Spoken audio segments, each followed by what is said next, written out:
चल क्या रहा है देश में? हर जगह हीट स्ट्रोक होता क्या है? ये कब होता है, कैसे होता है? और सबसे बड़ा सवाल सामने होगा तो हमें करना क्या है? मुबारक हो, 100 में से 98 सबसे ज्यादा हॉटेस्ट सिटीज जो है वो अपने देश इंडिया की है। और न्यूज तो देखो, उड़ीसा में 2 स्कूल टीचर्स की डेथ हो गई हीट स्ट्रोक की वजह से।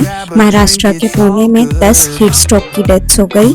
कर्नाटका में 48 आवर्स के अंदर 2 लोगों की डेथ हो गई। और केरला में 37 ईयर ओल्ड वर्कर की डेथ हो गई। तो हम भी कोई स्पेशल रेसिस्टेंट नहीं है इससे, क्योंकि सूरज के नीचे तो हम सारे ही हैं।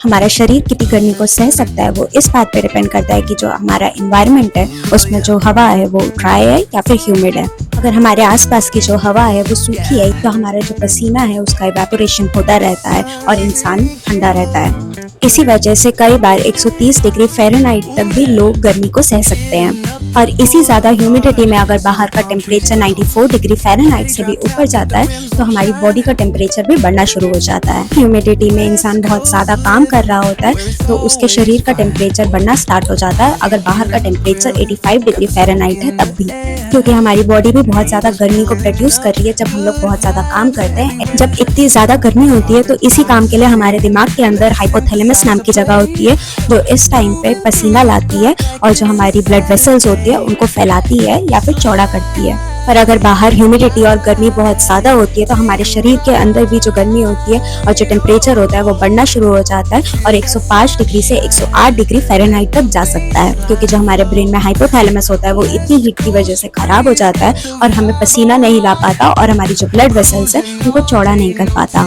तक पसीने की वजह से बहुत ज़्यादा पानी का नुकसान भी होता है, इसकी वजह से जो हमारे ब्लड के अंदर का वॉल्यूम होता है वो भी कम हो जाता है। पेट और इंटेस्टाइन के रीजन को भी अच्छे से खून नहीं मिल पाता, जिसकी वजह से और उल्टियाँ आनी स्टार्ट हो जाती हैं और पेट में दर्द भी होना शुरू हो जाता है, क्योंकि दिमाग को अच्छे से खून नहीं मिल रहा होता है। अचानक से इंसान कंफ्यूज दिखेगा, उसको चक्कर आने स्टार्ट हो जाएंगे और यहाँ तक कि वो बेहोश भी हो सकता है। पानी की कमी की वजह से सर्कुलेटरी शॉक में भी जा सकता है और उसकी जो ब्लड वेसल्स हैं वो भी डैमेज हो सकती है, जिसकी वजह से उसको हेमरेज हो सकता है, मतलब दिमाग में खून बह सकता है। बाकी सारे भी जो ऑर्गन है वो खराब हो सकते हैं। कुछ मिनट के अंदर ही इंसान मर भी सकता है। इसकी वजह से ट्रीटमेंट को तुरंत करना बहुत ज्यादा जरूरी हो जाता है। सबसे पहले उसको ठंडी जगह पे ले जाना है, तो ठंडे पानी से नहलाना है।